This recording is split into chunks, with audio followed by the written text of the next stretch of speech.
Carr said, gratitude is one of the healthiest human emotions, and I really agree with him. And here's 7 reasons why you should be involving it in your day-to-day routine, particularly at the moment. 1. It makes your relationships better, and we all know that staying at home right now, our relationships possibly are a little bit more strained, either because we're away from people we love and care about, or because we can't get away from them. But either way, we need our relationships to be working well right now, and we need to be grateful for them. So science shows that if you show your appreciation and thanks to someone, you verbalize it or you write it in a small note, that you are perceived to be more socially kind, acceptable and amenable. People will be more likely to approach you, and the relationships you currently have also benefit and deepen. So a small thank you or noticing something your partner or your family member has done for you is really key to making sure your relationships right now flourish and blossom. 2. It is good for your physical health. There have been studies done on this, and in one particular study, patients who had severe chronic pain and milder chronic pain were asked to fill in diaries. One was noticing negative effects throughout the day, and the other one was noticing all the good things that had happened to them throughout the day.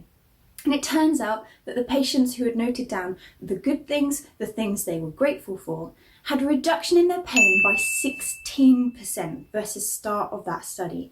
Now, it's not a randomized clinical trial and it wasn't huge, but that's really good evidence indicating that there could be actual physical changes in your perception of pain when you are grateful. It's going to help lower your blood pressure as well because of some of the psychological effects that can happen. Which leads me on to number 3.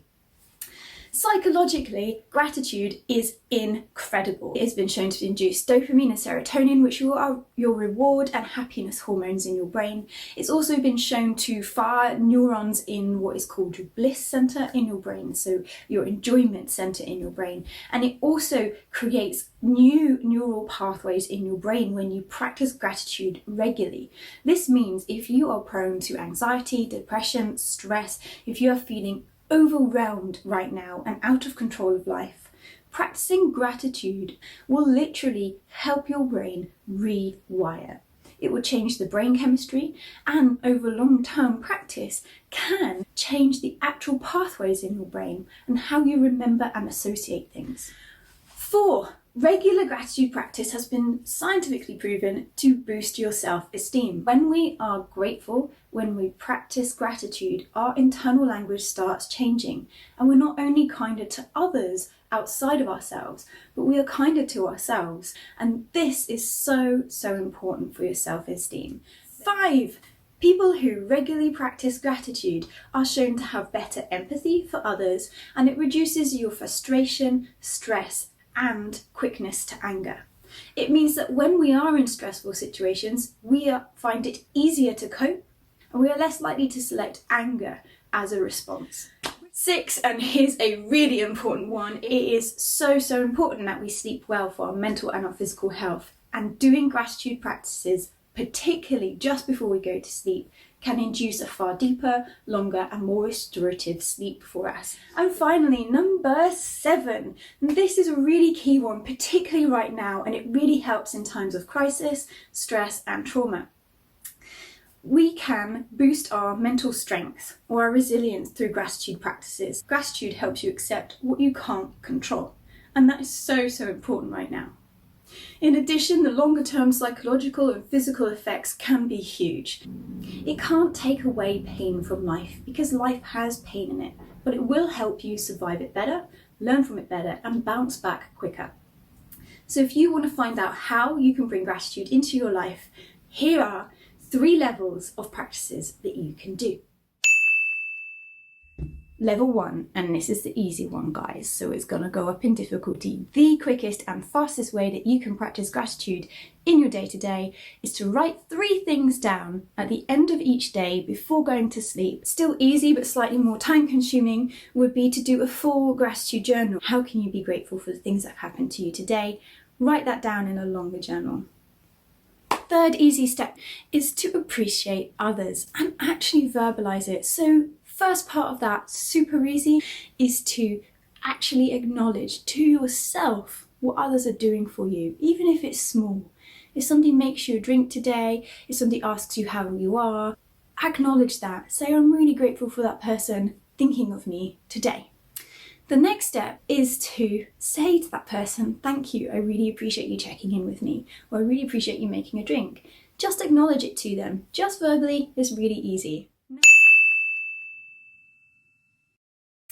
Now here's a challenge, here's the next step up, and I'd really like to invite you guys to do this. I've put this at level 2 because it doesn't involve other people, and I have done all of these practices myself, and I have to say, although I found this challenging, things in level 3 were much harder for me to do. So if you are somebody who suffers from self-confidence, has low self-esteem, please be brave and give it a go. Go stand in front of a mirror, clothed or not, and look at everything on yourself and say you are grateful for it. But do not allow criticism in. Do not allow harsh judgment in. Simply be grateful for what your body is giving you. It is something you are living in and you are connected to. If you hate it, you're taking away energy and power from yourself. Some of you will find this really hard, and I know I found it challenging in the beginning, but being grateful for what you do have in your physical form is so important to your self-esteem. Level 3, write a gratitude letter.